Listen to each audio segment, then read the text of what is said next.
टेंशनपुर गांव में एक ऐसा इंसान रहता था जो किसी का नाम भूल सकता था, लेकिन अपनी बेवकूफ़ी का नहीं। उसका नाम था तुलसीराम टेंशनपुरिया।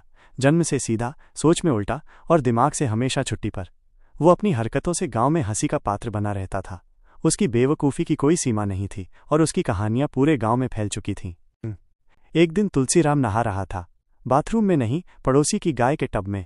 जब पड़ोसी ने पूछा, ये क्या कर रहे हो, तुलसीराम बोला, गाय को भी तो इंसानों के साथ बॉन्डिंग करनी चाहिए ना, ये नेशनल डेयरिंग मिशन का हिस्सा है। पड़ोसी ने अपना माथा पीट लिया, लेकिन तुलसीराम अपनी धुन में मग्न था। उसे लगा कि वो सच में कोई महान काम कर रहा है। का इंटरव्यू। कुछ समय बाद तुलसीराम को लगा कि उसे अब नौकरी करनी चाहिए। वो सीधा बैंक में इंटरव्यू देने पहुंच गया। मैनेजर ने पूछा, आपके पास कोई अनुभव है?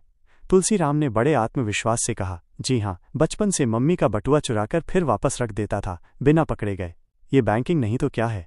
मैनेजर हक्का बक्का रह गया, लेकिन तुलसीराम की बात सुनकर वो खुद को हंसने से रोक नहीं पाया।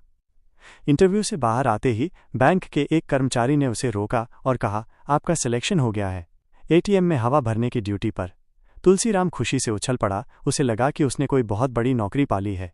वो हर रोज एटीएम के सामने खड़ा होकर हवा भरने की कोशिश करता था, जिससे लोग उसे और भी बेवकूफ़ समझते थे। एक बार तुलसीराम ऑनलाइन क्लास ले रहा था। टीचर ने पूछा, हिमालय कहाँ है? तुलसीराम ने अपने लैपटॉप में देखते हुए जवाब दिया, सर, अभी ऑनलाइन हूँ, कमरे में नहीं देख पाया, शायद बालकनी में हो। टीचर अपनी कुर्सी से गिरते गिरते बचा। पूरी क्लास में ठहाके गूंज उठे। तुलसीराम को लगा कि उसने कोई बहुत ही लॉजिकल जवाब दिया है। तुलसीराम को गांव की बसंती पसंद थी। एक दिन उसने सोचा कि वो बसंती को गुलाब देकर अपने प्यार का इजहार करेगा, लेकिन उसकी किस्मत ही ऐसी थी कि गलती से गुलाब की जगह मिर्ची का फूल दे आया। बसंती चीखी, ये क्या है? तुलसीराम ने बड़ी मासूमियत से कहा, प्यार में थोड़ी जलन तो होनी चाहिए। बसंती ने उसे एक करारा थप्पड़ जड़ दिया और तुलसीराम को आज तक समझ नहीं आया कि उसने क्या गलती की थी। तुलसीराम ने एक नया बिजनेस शुरू किया, बिजली बचाओ, अंधेरे में नाच दिखाओ। उसने पूरे गांव में ढिंढोरा पिटवा दिया। पूरा गांव उसका शो देखने आया, पर कुछ दिखा ही नहीं, क्योंकि वहां अंधेरा ही अंधेरा था। फिर उसने हार न मानते हुए पोस्टर लगवाया, हमारे शो में कुछ नहीं दिखेगा, बस महसूस होगा। गांव वालों ने बताया, ऐसा शो तो पिछली बारिश में भी हो गया था, जब ट्रांसफार्मर फूंक गया था। तुलसीराम फिर भी अपनी धुन में था। उसे लगा कि वह कोई बहुत ही इनोवेटिव काम कर रहा है। एक दिन तुलसीराम ने सोचा कि वो एमएलए बनेगा।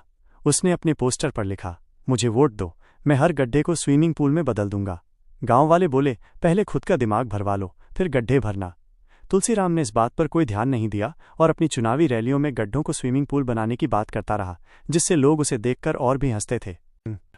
एक दिन तुलसीराम ने अंडे को मुर्गी बनाने की कोशिश की।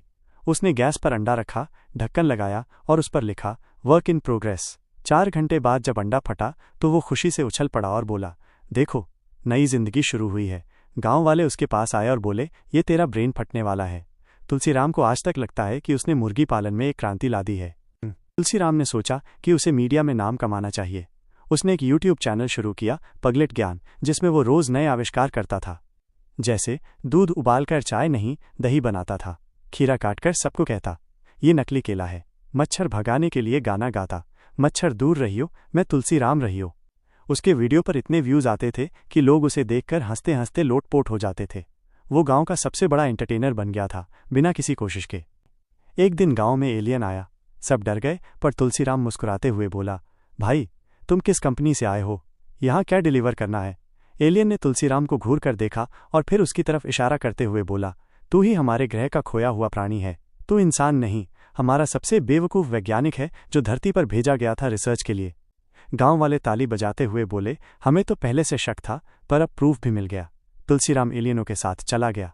उसे लगा कि वो कोई बहुत बड़ी वैज्ञानिक यात्रा पर जा रहा है। चला, पर जाते जाते गांव को सलाह देकर गया, अगर कभी दिमाग का ज्यादा इस्तेमाल करने की जरूरत पड़े तो पहले आराम से सो जाओ, वरना मेरी तरह इंसान से एलियन बन जाओगे।